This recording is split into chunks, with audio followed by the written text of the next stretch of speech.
Olá, amigos e queridos irmãos do Grupo Espírita Templo do Silêncio. Que Jesus nos abençoe a todos. Queria agradecer pelo convite para fazermos juntos essa reflexão sobre o tema Dai a César o que é de César e a Deus o que é de Deus. Principalmente neste período em que estamos afetados todos e submetidos a determinadas restrições em razão do novo coronavírus. Então, é momento de reflexão para todos nós, e essa passagem nós vamos ver que de alguma forma ela tem uma relação com este momento. Eu vou fazer uma leitura da passagem para ser fiel a ela. Bom, está no Evangelho de Mateus, no capítulo 22, versículos 15 a 22. E também no Evangelho de Marcos, capítulo 12, versículos 13 a 17. Então, vamos ver aqui como essa passagem é retratada.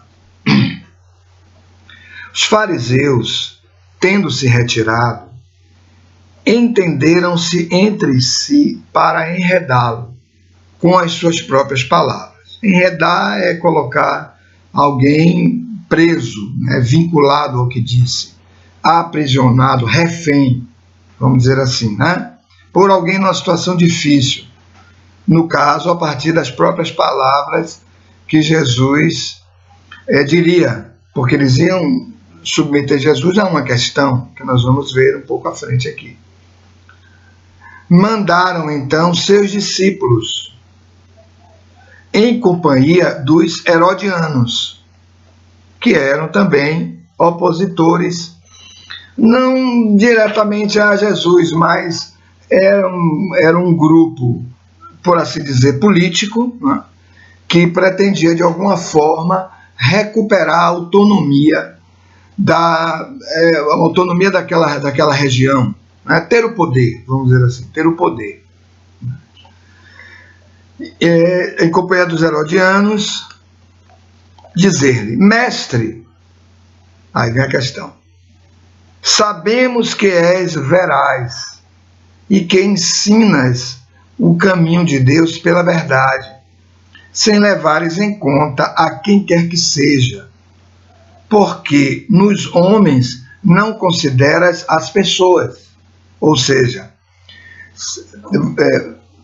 Show é o mestre que vai dizer a verdade, é isso que eles querem dizer, que conhece Deus, tem essa relação de profundidade com Deus, uma bajulação para ver o que Jesus dizia e de alguma forma fazer com que Jesus, que de algum modo já era uma liderança importante, trazia uma mensagem completamente distinta de todas aquelas mensagens, e queria que Jesus, de algum modo, se opusesse aos romanos, porque toda a problemática era essa. Então, eles faziam esse elogio, esse destaque, sem levares em conta a quem quer que seja, porque nos homens não consideram as pessoas, ou seja, não reconhecem nenhum poder nos homens, mas em Deus. Dize-nos, pois, qual a tua opinião sobre isto? É-nos permitido pagar ou deixar de pagar a César o tributo? Ou seja, é lícito que nós não paguemos o tributo? O que Deus acha sobre isso? Já que você que é mestre ligado a Deus, pode nos dizer isso, nos instruir sobre isso. Jesus, porém, que lhes conhecia a malícia, respondeu: Hipócritas, por que me tentais? apresentai-me uma das moedas que se dão em pagamento do tributo.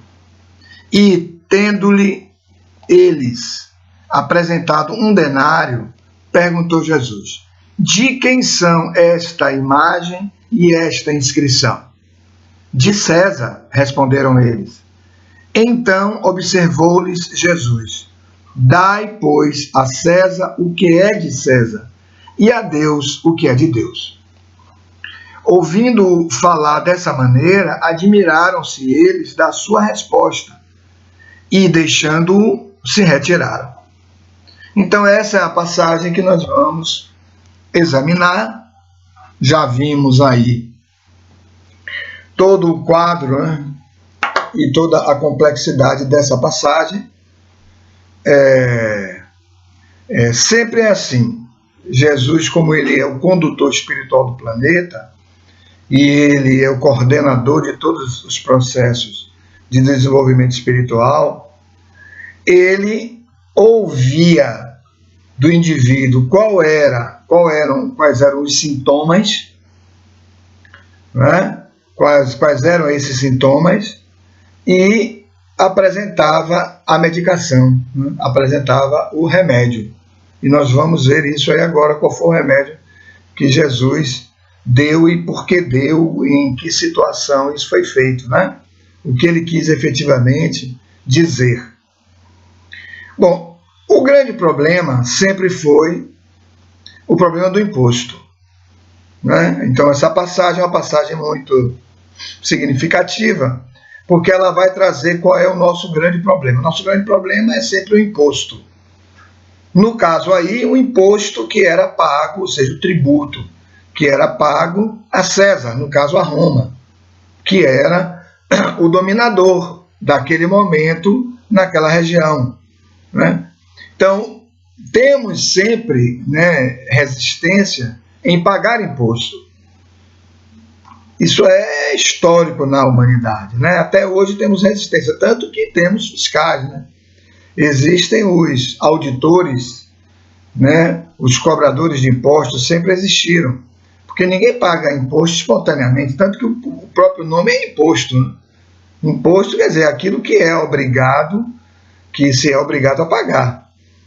Então, nesse sentido, nós temos sempre a resistência a pagar imposto, porque, na verdade, nós somos ainda, mesmo aqueles que temos algum desenvolvimento espiritual, nós ainda temos raízes materialistas muito fortes, raízes egoísticas muito fortes.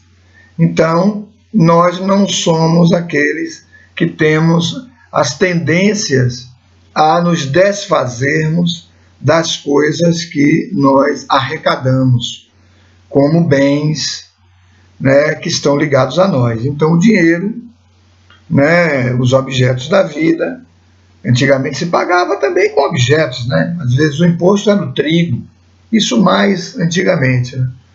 Era o trigo, né? Eram os bois, tudo isso era, por assim dizer, uma moeda da época, uma forma de recurso, né? Uma forma de se adquirir outros bens através de bens. E o dinheiro vem representar tudo isso na história da humanidade, né?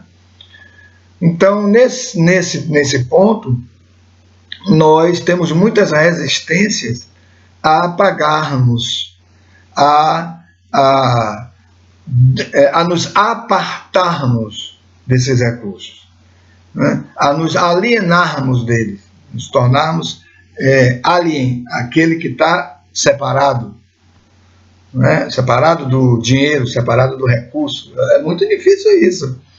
Normalmente nós nos intitulamos o quê? Cautelosos, econômicos, prudentes, tudo para a gente não se desfazer do recurso que a gente tem. Claro que devemos ter as nossas prudências, as nossas cautelas para a nossa própria sobrevivência, né? Não vamos também nos constituir de algum modo um peso para outras pessoas, se podemos ter os nossos próprios recursos para a sobrevivência. Mas na maioria dos casos, mesmo que nós poderíamos chamar de sobras, né, de recursos disponíveis, não queremos dar às pessoas, aos outros, e muito menos ao Estado, né, muito menos ao governante.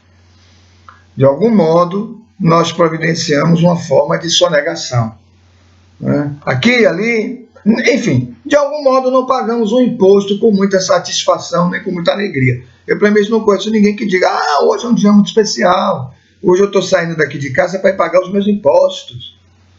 Não conheço, né? Pode até ter, eu é que não conheço.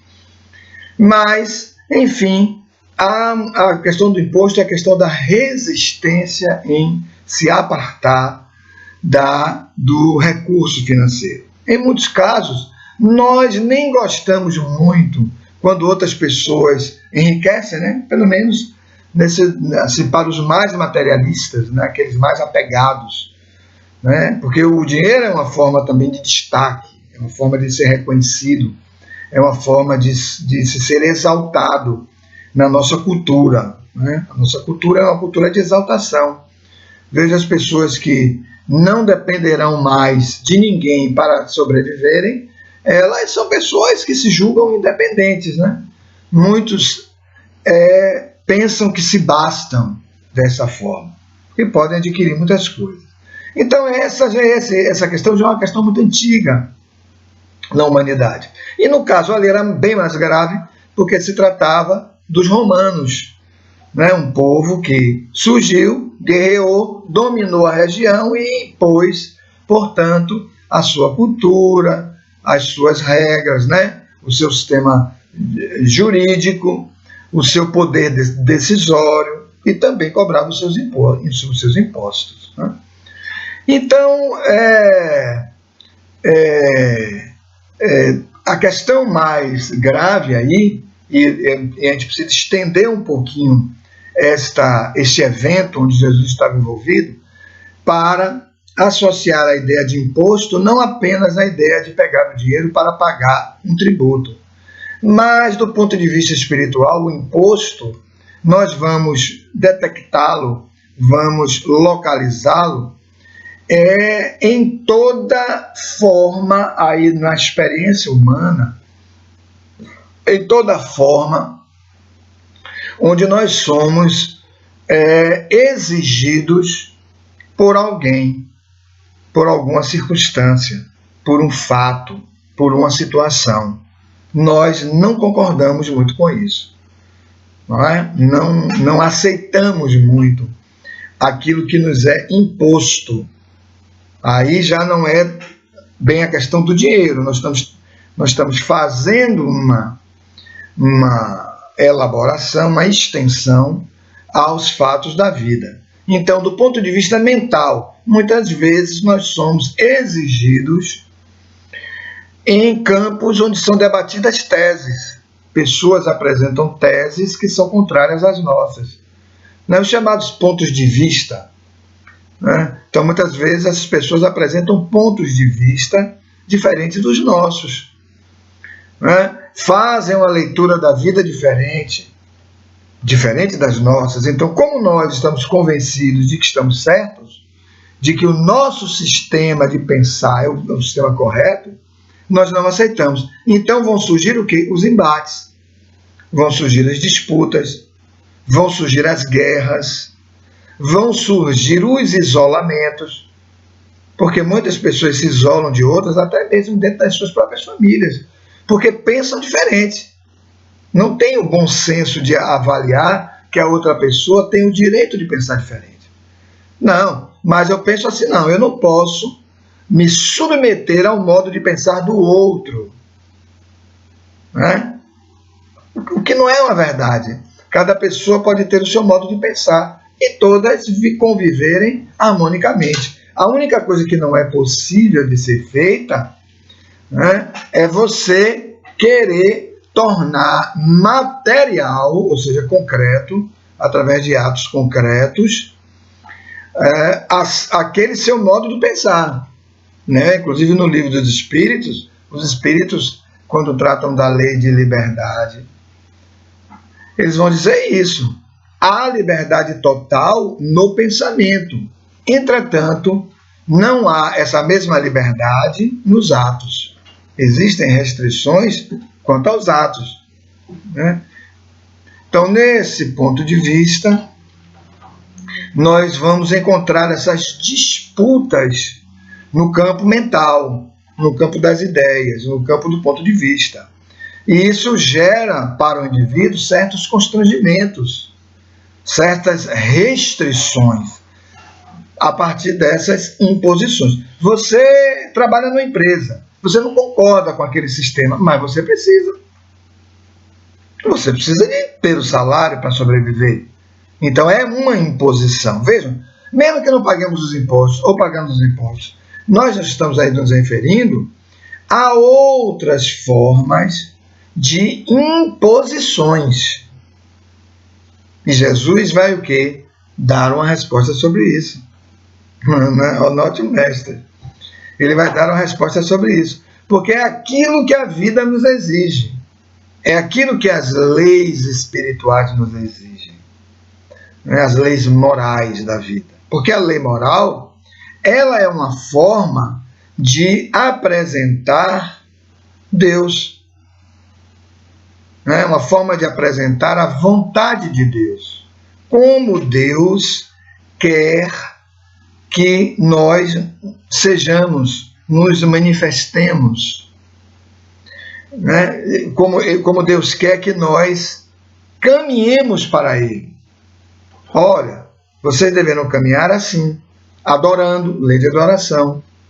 Deverão estar renascendo, lei da reencarnação. Deverão responder ou reencontrar-se com cada ato praticado. Né? Lei de causa e efeito, que é a lei de justiça. Né? Vocês terão um sistema que vai aprisionar cada um ao corpo físico. Lei de conservação. Ninguém precisa pensar em conservar-se. Já há um automatismo para a conservação. Vocês deverão deixar o corpo, lei de destruição. Então, amigos, quando nós pensamos nessas exigências do mental, essas exigências do ponto de vista, nós percebemos graves imposições e graves restrições entre as pessoas. Basta ver as guerras que sempre existiram na humanidade, as guerras mesmo, onde as pessoas morreram por entendimentos de sistemas religiosos. Muita gente morreu. Hoje ainda essas guerras existem. Né? Olha que coisa significativa, apenas pelo modo de pensar. Temos as impositividades do campo material, como vimos o imposto, mas existem outras, né? Existem doenças que nos atingem corporalmente, é uma imposição. Há pessoas que não aceitam as doenças que chegam, que não aceitam as deformidades que têm, que não aceitam as condições biológicas em que reencarnaram. Não aceitam.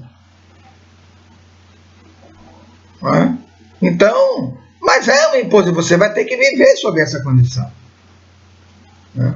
Então, há pessoas que sofrem condicionamentos, impositividades emocionais. Né? Trazem determinadas patologias ligadas à emoção. Então, ou estão submetidos à emocionalidade de uma outra pessoa. Então, são impositividades no campo emocional. Temos e sofremos impositividades no campo moral. Né? No campo moral. Então, notem que tudo isso são impostos. Impostos nesse sentido que nós estamos compreendendo aí. No sentido mais lato. Não é o imposto que você paga ao Estado. Não é o imposto que você paga a um rei, como era antigamente. Né? Não é imposto nesse sentido. Mas é um imposto. que são as obsessões, um imposto de natureza moral, de natureza espiritual. Às vezes, existem obsessões que o indivíduo transita com elas por várias encarnações. Está encarnado, está vivenciando um processo obsessivo. Desencarna, esse processo segue. Reencarna, segue ainda. Desencarna, segue ainda. Até haver uma ruptura. Né? Até haver uma ruptura desse vínculo entre essas mentes. E que, na maioria dos casos, é um vínculo, como o próprio nome está a dizer, há uma reciprocidade dentro daquele núcleo moral, que as obsessões são de natureza moral, espiritual. Então, há um núcleo moral que vincula aquelas duas pessoas, aqueles dois espíritos, né? Até que se dissolva isso, eles vão continuar juntos. As leis vão criar mecanismos para que essa ruptura aconteça. Mas nem sempre é tão fácil você entender esse mecanismo, entender a lei, entender o que a lei está pedindo que você faça. E no caso, a lei é de amor, que vai se manifestar através do perdão. Então, sofreremos essas impositividades até a compreensão. Quantas vezes, do ponto de vista espiritual, não somos compelidos a uma vivência mediúnica? Temos a mediunidade. Então os espíritos vão bater na porta, né? Vão bater a nossa porta. Vão se apresentar, vão aparecer, vão surgir, vão influenciar, vão tomar o nosso mental, vão tomar o nosso aparelho fonador, vão falar através de nós, vão escrever as psicografias, não é? Vão estar num processo de assédio em relação ao médium. É uma impositividade. Muitas pessoas não querem essa impositividade. Se comprometeram, pediram a faculdade no mundo espiritual, mas quando chegou aqui, e aí o efeito, né, a lei de causa e efeito, a causa está lá quando escolhemos a mediunidade. O efeito está aqui quando a mediunidade se apresenta nas suas manifestações orgânicas, as suas captações. Né? Então, o indivíduo não aceita. Eu conheço inúmeras pessoas, inclusive pessoas amigas, que não aceitam a mediunidade. Vão, de um modo ou de outro, se esquivando, fugindo, saindo, evitando, né? Tentando driblar a mediunidade, para não trabalharem mediunicamente, não querem se comprometer. É uma impositividade. Normalmente nas pessoas, assim, mais orgulhosas. Porque é uma imposição. Né? Não deixa de ser um constrangimento a que o espírito encarnado passa. É um constrangimento. Né? É o que é um constrangimento no sentido de você ser compelido pela lei das afinidades, né? pela lei da sintonia, naturalmente mais expandida, né? Nesse processo captativo nos campos da mediunidade ostensiva. Então a pessoa não quer se submeter. Então pessoas com temperamento muito forte, portanto orgulhosas, né? Elas não querem se submeter, elas não querem fazer um transe, porque o transe determina o quê? A perda da consciência. E elas querem ter o domínio sobre tudo. O que acontece com elas, e mais ainda, o que acontece com os outros, com as outras pessoas. Há pessoas que vão entrando, se imiscuindo ali na vida do outro, para saber dos fatos, das situações. Tem uma habilidade para fazer isso. Né? Mostram-se, às vezes, interessadas pela dor que o outro está passando, pela dificuldade que o outro está passando, mas na verdade o que ela quer é saber sobre o outro, ter o controle sobre o outro, sobre a vida do outro, como o outro pensa, quais são as suas fragilidades, para no fundo, elas fazerem o quê? Um julgamento. Olha, tem muito a ver com esse texto que nós estamos estudando, né? Para fazerem o quê? Um julgamento. E o julgamento, ele é sempre o resultado da conduta do revoltado. Veja, os fariseus, né, eles, como todo o povo ali de Israel, eles não queriam pagar impostos aos romanos. Há uma revolta muito grande, né? Há uma insurreição. Fazemos essas coisas também, né? Então, quem julga, na verdade, como todos nós fazemos, em algum grau somos, de alguma forma, revoltados, né? Somos aqueles que não aceitamos as experiências que a vida nos impõe, os fatos que nos sucedem, as situações que nos sucedem. Por isso que Jesus dá essa solução brilhante, né? Ele dá uma solução brilhante. Qual é a solução que ele dá? Dai a César o que é de César e a Deus o que é de Deus. Perfeito, né? Notem como ele vai apresentar aí o que? Ele vai estar apresentando uma lei. Ele vai estar apresentando uma lei. A lei a lei da compatibilidade das naturezas. Precisamos observar, precisamos desenvolver a nossa percepção, ampliar a nossa lucidez, o nosso discernimento. É isso que ele está dizendo. Dê a César o que é de César, ou seja, dê a matéria, vamos estender mais ainda, César era o poder sobre a terra, naquele local, naquele lugar, o poder constituído, né, implantado, era César, era Roma, na figura de César, do imperador. Né? Então, dê a o que é material, a este poder implantado, o dinheiro, o imposto.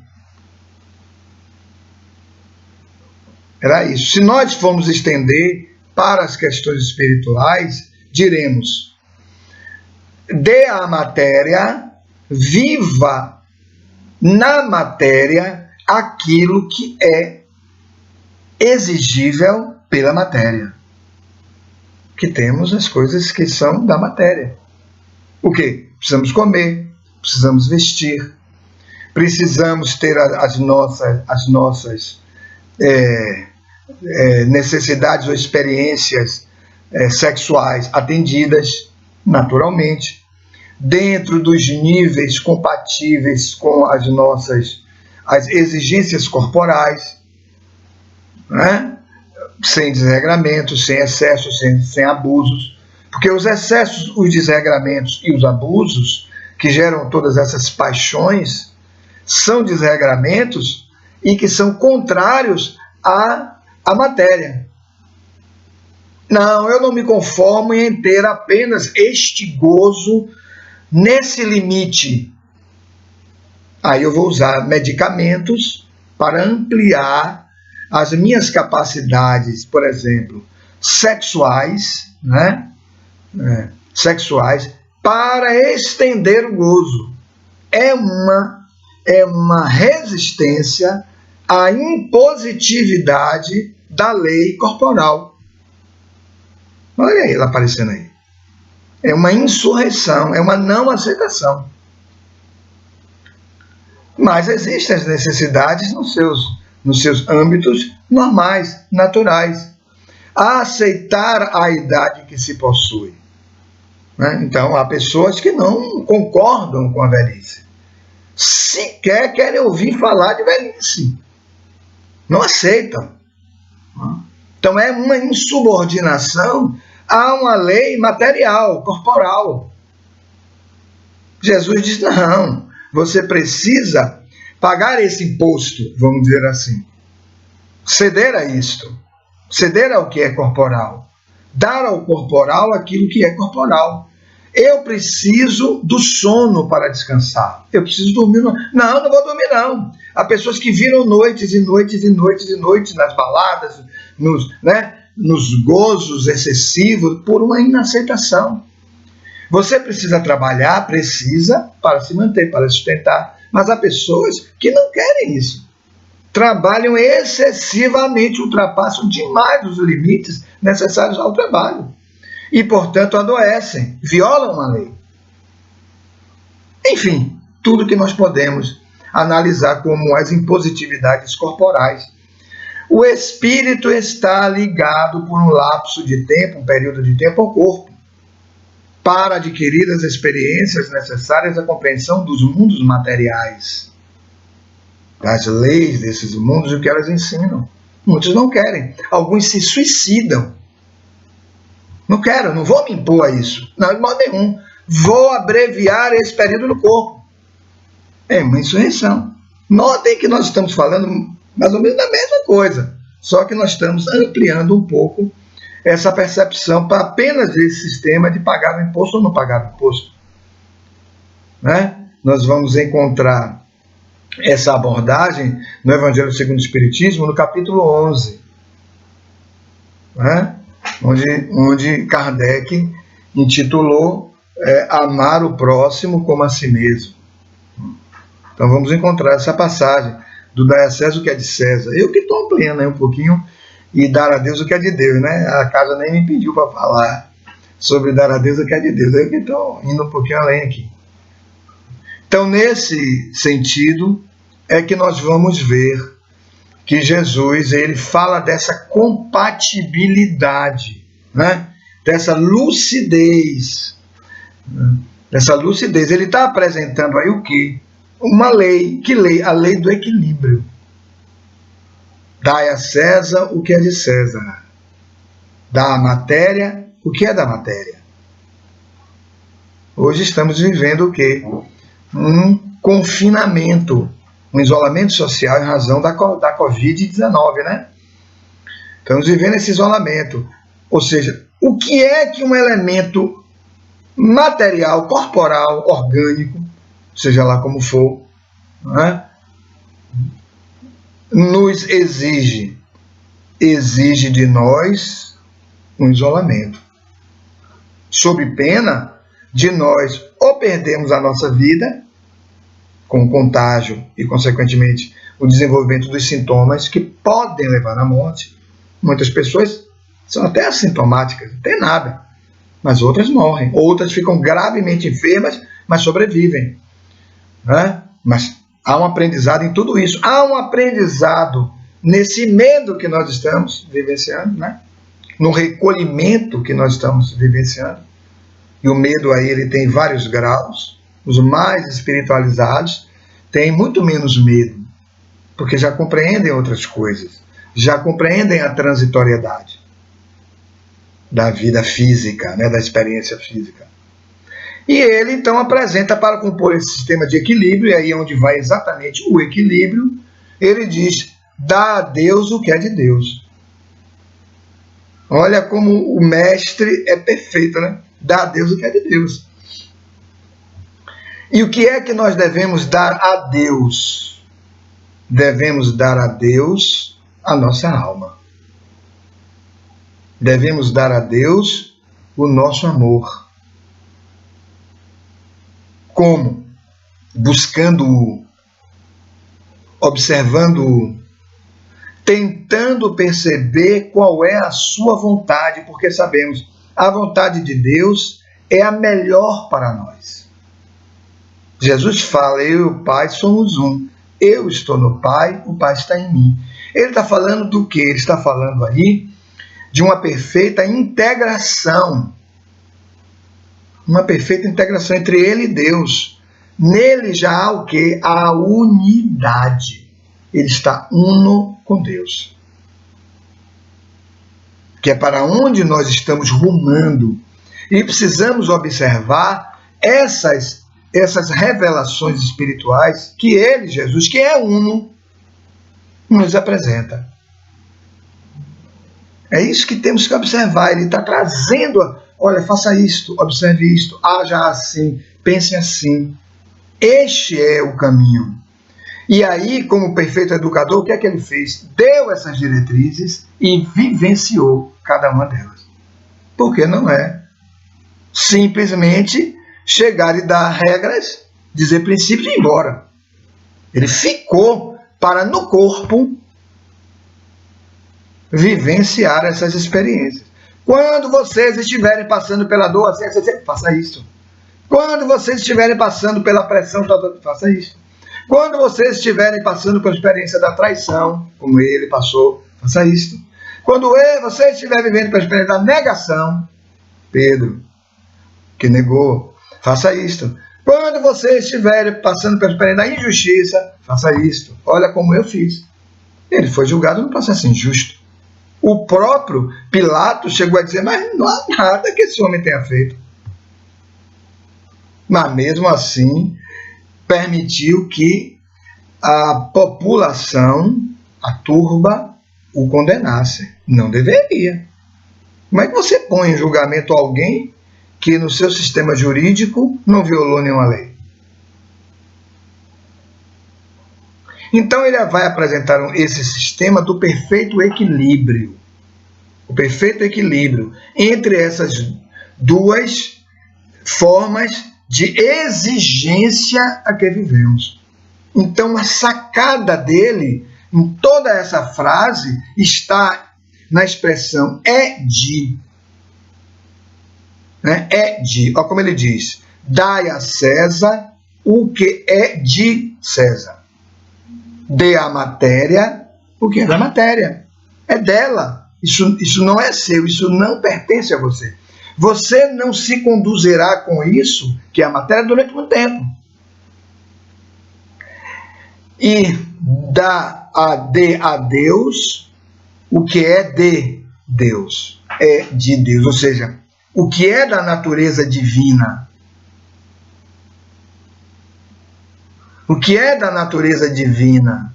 As nossas disposições íntimas, que são imortais. É de Deus. Vamos dar a Deus todas as nossas forças, os nossos recursos, o nosso tempo a partir desta ação de amá-lo. Por isso que Jesus diz, ama a Deus. Este é o primeiro e o maior mandamento. O segundo, que é amar ao próximo como a nós mesmos, vai decorrer da especialização dessa ação de amar a Deus. Por isso que ele diz que é o maior. É o primeiro e o maior. É o que deve ser feito antes. O primeiro é o que vem antes. Perfeito, né? Perfeito sistema que ele nos apresenta.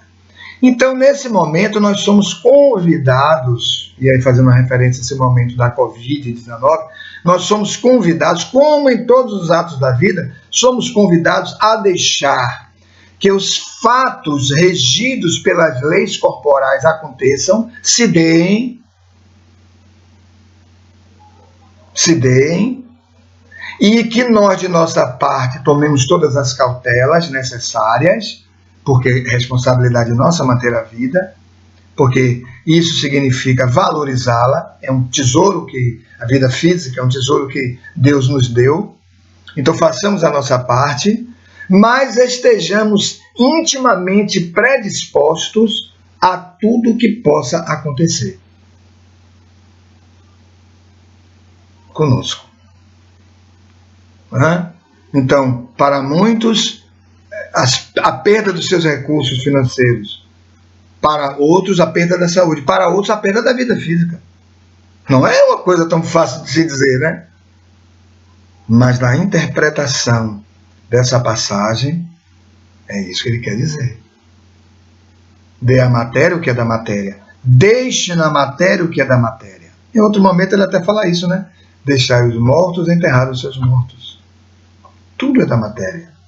Em relação à morte, porque para o espírito não há morte, o espírito não morre nunca. Então a relação morte é uma relação corporal. E dê a Deus o que é de Deus. Então, se nós nos desprendemos da matéria, porque vamos dar à matéria o que é da matéria, nós ficamos com a nossa consciência em espírito. E então podemos dar a Deus, né, ao nosso Pai Criador, os nossos recursos de espírito. Ele nos criou, mas nós vamos decidir o momento em que vamos retornar para Ele. Vamos compreender esse retorno, porque esse retorno vai acontecer, mas vamos compreender esse retorno. Então era essa reflexão que nós queríamos deixar a partir desse tema. Né? Há muito que se possa refletir e pensar sobre esse tema. Esse tema se estende muito, muito, muito. Seremos exigidos pela vida a todos os instantes para, de um modo deliberado, consciente, nós fazemos a entrega daquilo que é para a matéria, né, e daquilo que é para Deus. Em muitos momentos, nós somos exigidos a fazermos a entrega de recursos materiais, mas fazemos a entrega de um cargo, de uma função, de uma atividade. Muitas vezes teremos que nos submeter a perdas financeiras, porque você não vai se disponibilizar a fazer aquilo que aquela pessoa está lhe impondo. Olha, eu sou seu empregador, eu quero que você faça isso, eu quero que você venda esse produto e engane essas pessoas. Você sabe que aquele produto vai ter um dano, ser danificado em breve. Ele não tem a qualidade que você está sendo obrigado a dizer que tem. É uma decisão. É uma decisão. E às vezes em uma encarnação nós temos que tomar muitas decisões como essa. Muitas decisões como essa. Veja uma pergunta que eles fizeram a Jesus. Eles sabiam, no íntimo, no fundo, o Espírito sabe. Vou dizer aqui, relatar mais uma vez a pergunta, só para a gente ver como esse tema tem muito a ver com isso. Mestre, sabemos que és veraz, ou seja, que és verdadeiro, e que ensinas o caminho de Deus pela verdade, sem levares em conta a quem quer que seja. Ou seja, se eu estou submetido a uma exigência onde eu preciso afirmar a verdade, como numa atividade profissional qualquer, eu tenho que fazê-lo. É isso que eles estão perguntando a Jesus.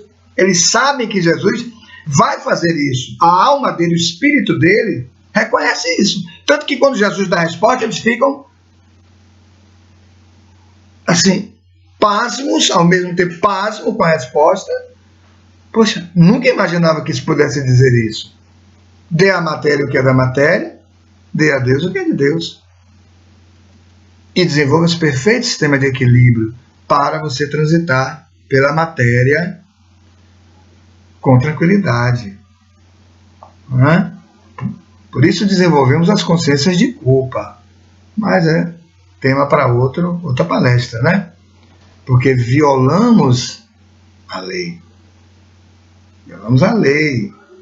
E isso está no nosso inconsciente, né? Profundo, né? No nosso eu superior. E aí, sem levares em conta quem quer que seja, porque nos homens não consideras as pessoas. Diz-nos a sua opinião. O que devemos fazer? Paga o imposto ou não paga o imposto? Então, amigos, essas são as reflexões que nós trazemos para hoje. Que Deus nos abençoe, nos dê paz, nos dê entendimento e desejo a todos vocês bons estudos. Muita paz.